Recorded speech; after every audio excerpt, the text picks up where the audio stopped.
चालू करो बे। 26/11 के रात्रि में जिसने पार्टी किया था, अखबारों में छपा था, उसे लीडर के रूप में यह देश कभी स्वीकार नहीं कर सकता है। सभापति महोदय, यहां मैं अनुभव में सबसे कनिष्ठ हूं, छोटा हूं, मगर आज मुझे तकलीफ होती है इस बात से सभापति महोदय कि आज ये सदन क्यों बैठा है। 2 दिन से सदन में क्या चर्चा हो रही है? सदन में एक ही विषय पे चर्चा हो रही है कि ऑपरेशन सिंदूर सफल रहा या असफल रहा। सभापति महोदय, आप मुझे बताइए, ये किस देश के सदन में होता है? पूरे विश्व के किस देश के सदन में होता है कि सारे सदन के सदस्य बैठ के चर्चा करें कि देश जीता या हारा, देश ने सरेंडर किया या देश सफल रहा? मुझे दुख के साथ कहना पड़ रहा है, 140 करोड़ लोग जब टीवी पर देख रहे होंगे, जैसे शब्दों का प्रयोग आज यहां नेता ने किया है, सरेंडर, कायर, धिक्कार है, भारत पीछे रह गया, भारत हार गया, ये कैसे शब्द है? मैं सीने को चौड़ा करते हुए, छाती पर हाथ पीटते हुए कहता हूं, भारत जीता है। ऑपरेशन सिंदूर राजनीतिक इच्छा शक्ति और अपने आर्मी के अदम्य साहस के कारण भारत ने जीता है। और हां, ऑपरेशन सिंदूर कंटिन्यू भी कर रहा है। याद रहे, सर्जिकल स्ट्राइक हुई, एयर स्ट्राइक हुआ, ऑपरेशन सिंदूर हुआ, आगे तांडव भी होगा, आगे तांडव भी होगा, छोड़ा नहीं जाएगा। आज राहुल जी के एक एक प्रश्न का उत्तर दिया जाएगा, और मैं यहां भाजपा के सदस्य के नाते नहीं, एक आम हिंदुस्तानी के नाते कहना चाहता हूं। अभी राहुल जी ने यहां कहा कि हम सब आपके साथ खड़े थे, एवरीवन वाज अगेंस्ट पाकिस्तान, हम सब ने पाकिस्तान की तरफ उंगली दिखाई। किसने दिखाई? किसने दिखाई सभापति महोदय? कल के हेडलाइन को मैं पढ़ना चाहूंगा। कल हेडलाइन छपा है द ट्रिब्यून में। ट्रिब्यून में क्या हेडलाइन छपा है? ट्रिब्यून में हेडलाइन छपा है कि Pakistan narrative was right, Chidambaram the man of Congress pokes hole into India's narrative.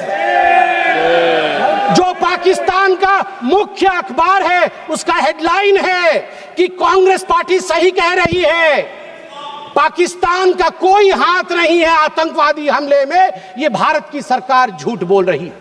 ऐसा हमेशा क्यों होता है कि दोनों टीवी चलते हैं, भारत के टीवी पे नरेंद्र मोदी हीरो है और पाकिस्तान के टेलीविजन में राहुल गांधी हीरो है? ऐसा क्यों होता है? सभापति महोदय, मैं एक डोजियर लेके आया। आप जानते हैं कि जिस समय यूपीए की सरकार थी, डोजियर खेला जाता था, ये बात अलग है, अब हम डोज देते हैं। मगर ये जो डोजियर में लेके आया हूं, ये डोजियर पाकिस्तान ने यूनाइटेड नेशन एचआरसी, यूएनएचआरसी को सबमिट किया था, ह्यूमन राइट काउंसिल को। और किसको कोट किया है?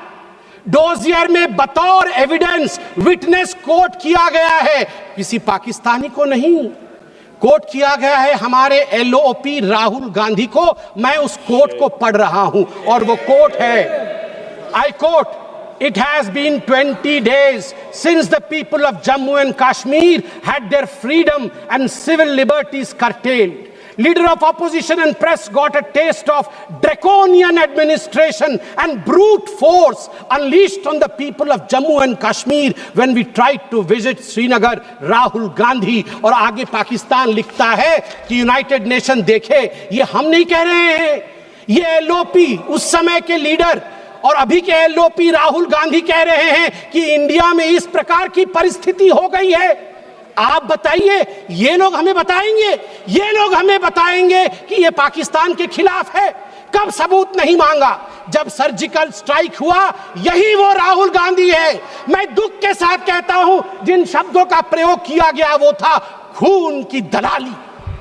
क्या सर्जिकल स्ट्राइक खून की दलाली थी? क्या बात है सर, क्या बात है सर। उन्होंने कहा, उनके शब्दों में उन्होंने कहा कि पाकिस्तान के पास शरण में आने के बजाय कोई चारा ही नहीं था।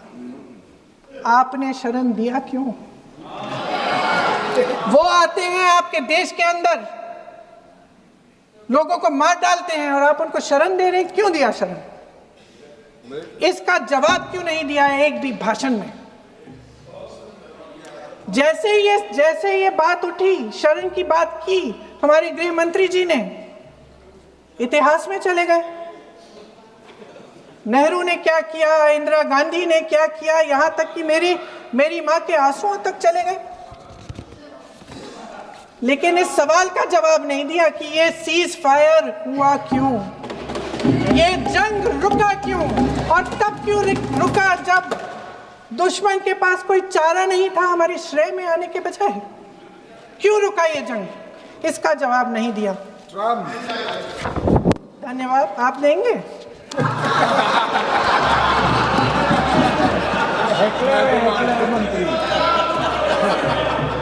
देना भाई देना, आपको टाइम मिलेगा तो। टाइम नहीं मिलेगा आपको शायद। वैसे महोदय, मेरी माँ की आंसू की बात किए, मैं इसका जवाब देना चाहती हूँ। मेरी माँ के आंसू तब गिरे जब उनके पति को आतंकवादियों ने शहीद किया, जब वे मात्र 44 साल की थी। और आज अगर मैं इस सदन में खड़ी हूँ और उन 26 लोगों की बात कर रही हूँ, मैं इसलिए कर रही हूँ क्योंकि मैं उनका दर्द जानती हूँ, महसूस करती हूँ।